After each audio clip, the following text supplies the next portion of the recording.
Word processing software such as Microsoft Word offers a lot of features that can be easily missed if the program is just used as an electronic typewriter. In this video, I'm going to cover some simple formatting features that will help shave a lot of manual work off of the back end. So we'll just start with a new Word document. We'll leave the Calibri and everything as it is for now.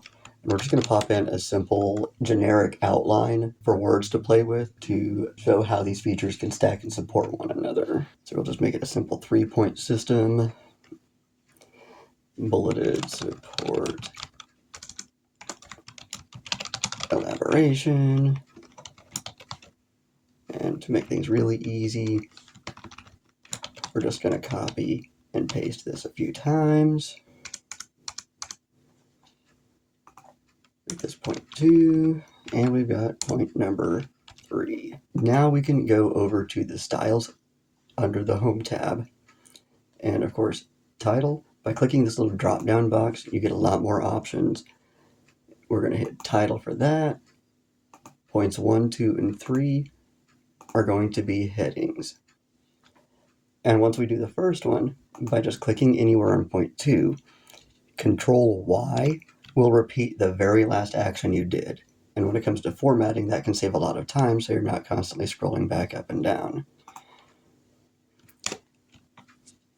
And now that we have a nice, neatly formatted layout with this outline, we can click on View, Navigation pane, and it has our points in its own little outline. And while with documents this small and ideas this small, sure, you can just click and drag if you want to move, say, point 2 up to point 1. But as things cross several pages, that can be slightly more difficult. So it's a lot easier to do that on the Navigation tab, which, as you can see, automatically updates with everything. And now we're going to pretend that we have padded this out some with some real words.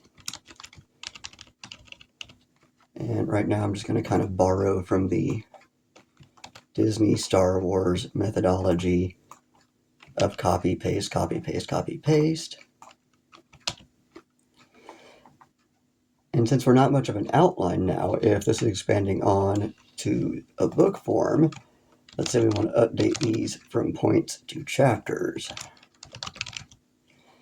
You'll notice that over here in the navigation pane, it automatically updates as we go. And in order to get the chapter at the top of every single next page, we're going to hold Control and hit Enter. And that pops us down onto a new page for each of these. And again, by clicking anywhere in the navigation pane, that takes you straight to it. And now in the space below the title and intro, we can click on References, and we are going to insert a table of contents. I like Automatic Table 2 because it actually says Table of Contents. But now you'll notice everything is populated for you, including the page numbers. This has to be manually updated as writing is added or removed, but that still makes it a lot easier than having to manually keep track of what chapter is on what page. Here's where the formatting comes back. I mentioned that we were going to leave things as Calibri for now. At this point, if we hold Control and hit A, now we can go up here and change this to our preferred. I'm going to go with Times New Roman, but that hits everything. And so that we can keep going while we're here in header, you right-click on heading 1 and update heading 1 to match selection. That means anytime we click heading 1 in the future, it will automatically have Times New Roman instead of the default Calibri. We want to update normal as well for any future typing that we do. Now we're going to add a chapter titles.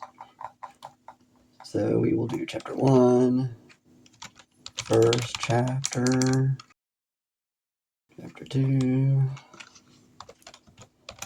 next chapter, chapter 3,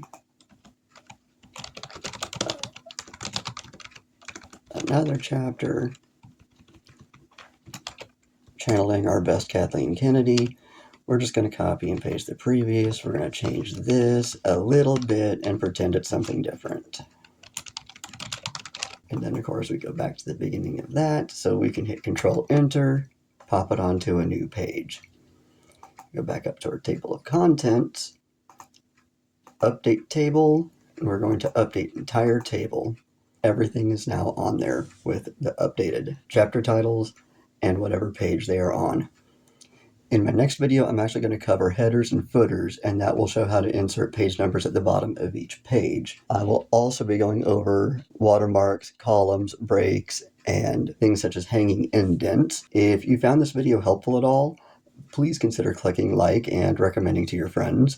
I hope this was very valuable. If you have any questions, pop them in the comments below, and I will do my best to answer them either in the comments or in a future video. Thank you very much for your time, and as always, best blessings.